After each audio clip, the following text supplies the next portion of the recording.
This is the San Francisco Examiner. The headline reads, San Francisco cannabis sales slip continues in 2024. And I know I've got a few other Bay Area locals on here, so guys, get ready for hearing what we already know, but here's the data. So in the first 3 months of 2024, San Francisco recorded 46.7 million in taxable cannabis sales, the first time in at least 5 years that sales dipped below 50 million.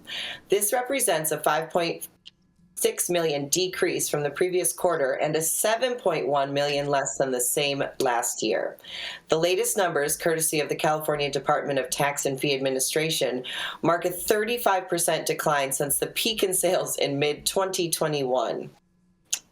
San Francisco sales continue to slide. Despite the decline, San Francisco remains a leader in per capita cannabis sales. During the first 3 months of 2024, there was a $55 in cannabis sales per resident average, a high consumption rate compared to other parts of the state. Historically, San Francisco's per capita cannabis sales were nearly 4 times higher than those in San Diego and Los Angeles. However, recent data shows a narrowing gap. San Francisco's current per capita sales are now only 50% higher than San Diego's and twice as high as Los Angeles. So we're still higher than both San Diego and LA. Yay. Despite decline, per capita sales are still high, so that's not too bad, but both San Diego and Los Angeles actually saw increases in sales in 20 and 21 before plateauing, while San Francisco has continued to decline since its peak.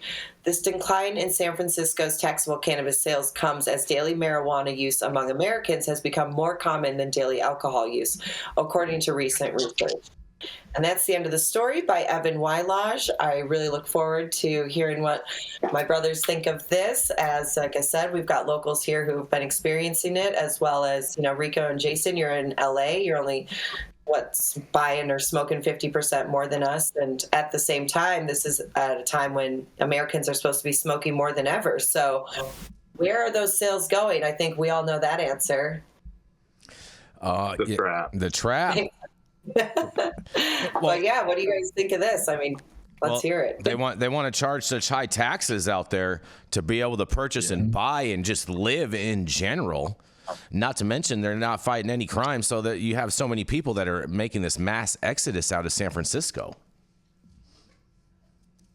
Okay, Jason, thanks for the Twitter talking points. Anytime. The story. Anytime, Matthew. Anytime. My example would be, let's look at Cozy Cubes. Cozy Cubes are delicious, made with rosin, a 300 milligram pack for $30. The THC limits, on per package as well as total buy are one of the things that's hurting the legal shops. The other thing is the way that California initiated their fee structure. Beyond the separate sales tax for California, the separate sales tax for San Francisco, separate cannabis tax for San Francisco, California excise tax set ridiculously high, and then every 6 months when they don't meet their benchmark for sales, it goes up again, as if raising the tax is going to somehow motivate everybody to buy more of this expensive ass weed. So you're really approaching a point in San Francisco where you're paying 40% plus taxes on anything you buy. When you can get an ounce of like the best weed in the world, to quote my friend Jason Beck, $150 to $200. Why would you do that? Why would you go to a store and spend $80 on an eighth of some similar flower? It doesn't make any sense. Mm-hmm. I agree with that. And they have this news that Michigan overtook California in legal sales, and again, that makes sense as well. In California, we have an extant black market that's been going for 50, 60 years, and I think the state regulators would have been a lot smarter to try to work with the market instead of against it. And in their rush to get all their corporate cronies installed at the top of this industry in California, they've really just crushed it and pushed the majority of the business back to the folks who deserve it, which are the folks with smaller level grows who actually care about what they're doing and what they're curating and what they're presenting. Mm-hmm. I agree with everything you said right there, Matthew. Yeah, man. Mm-hmm. Yeah. Way too many taxes. We're gonna continue to see more and more of this, man. They need to lower the taxes and increase the freedom. Mm-hmm. Let more open this shit up. It'll be interesting when cannabis actually does become a commodity. because it is not right now. We always talk about the commoditization of flower prices because it's still federally illegal, which means it's not a commodity technically.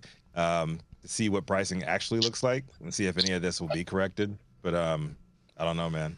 Schedule 3 coming. Mm-hmm. Well, when you think about it, our consumers here, are some of the mature consumers and the ones who probably are the highest users too, are again the ones who already have someone in the traditional market that they can shop with, and those mass amounts of sales aren't going to go to a licensed dispensary. And again, those are the people who are consuming more frequently, buying more. So that's going to continue to decline. I mean, I can't really afford to shop in a licensed shop. I smoke hash and want to buy a lot of that in the traditional market. I can get 3 times as much better quality for a third of the price. Yeah, especially in Northern California, where you guys have the best of the best in the world. Well, when I'm there, at least. Just saying. We can't live without you. We can't live without you. That's right. Hey, I love Dr. T. Hey, and Matthew, to your point in regards, because we did cover that story yesterday about the California market and the Michigan market. And just so you know, that is a skewed study, and I'm spelling that SKU apostrophe D. Why is that? It's a SKU apostrophe D study, Matthew St. Germain, because it's only based off items sold, not actual any types of weight or volumetric equivalent. Oh, that's weird. Okay. Yeah, that's why it's a skewed study, SKU apostrophe D, Matthew St. Germain. Well, if we counted all the traditional sales here in California and all the product going out to other states and all of that, I'm sure we would still be leading in number one. I don't think we should quantify that either, Elise. I think we should quantify the amount of production that is happening within the state. I think that's a better metric. Yeah. All right. Because all those products are going somewhere, and all that weed just isn't getting thrown in the dumpster for homeless people to go rummage through. I think we should just look the other way, you guys. Yeah. That's what Jesus taught. That's what weed Jesus taught us to do. Mm-hmm. Turn the other cheek. I've had homeless people throw weed back at me in San Francisco. I believe that. I don't want it. They have their own. Mm-hmm. Mm-hmm. Well, I mean, you raise a good point. Quality assurance is not it needs to be improved at the stores. Packaging methods. It's a perishable product. Turnover. Being able to describe it better. There's some work to be done. I just feel some like of the stores are doing it. I just feel like Dr. T. I feel like it would be a lot better if you were able to get your product tested and be able to sell it in bulk, like in pound form, to a dispensary, and then allow the dispensary to just do a deli style of that pound. I think the consumer would be a lot happier as far as with the overall product. The stores would be happier because the product would last longer because they'd be able to store it properly. And I just feel like this consumer packaged good game is part of the downfall of quality cannabis in California. And they still do deli style in Oregon, and it is way better. Yep. Actually, look at all the jars. You can see what you're doing. A good bud tender, you can kind of remote control them to grab the actual nugs that you want. And it's just a more fun experience. And I miss it. Big part of cannabis is these rituals and these little touch points of the experience. And I think we've lost so much of that in California. Now it's just, which die cut mylar or jar is the most appealing to me from 8 feet away. It's really just so much more fun to look at the stuff and smell it, and when you're able to smell it and interact, then you can really start seeing what am I naturally drawn to. And so California, the stores are missing out on that experience, whereas again, go to your friend's house, they'll smoke a joint with you, you can look at all their weed, maybe they'll let you play one of their guys on GTA or whatever. Just a better experience from beginning to end. We love popping lids. I like it. What's that, Rico? But quality aside, I mean, I get the argument around quality. There has to be price parity, right? No one's going to pay more, right? So if you're going to pay less, isn't price like the most important product attribute? Especially because, again, I guess the thing that's going to get people into the dispensary are to buy products that you just can't buy on the black market. So I'm thinking like beverages and other things that maybe there aren't. You can buy beverages and all that stuff on the black market. There's no. Yeah, I guess you can buy that on the black market now, Jason. But really, I mean, doesn't there have to be the the price parity in order for the legal market to really take over the black market? Well, It's the only way it'll work. They're selling eighths anywhere from, I don't know, $10. Isn't that what Glass House is selling them for? Upwards to, $60, $80. So you can get cheap cannabis, but the quality, you're usually getting older cannabis if you're paying the $10 that's been hanging around. Yeah, Glass House is unsmokable. Whoa. No, I was gonna say it's interesting because a lot of unrefined palates when it comes to the wine world will buy a bottle of wine just because it's $2 Chuck. just because the bottle. Yeah, $2 Chuck. looks good. I remember. Right? Yeah. And how It many? ain't $2 no more. Thanks, Joe Biden. How many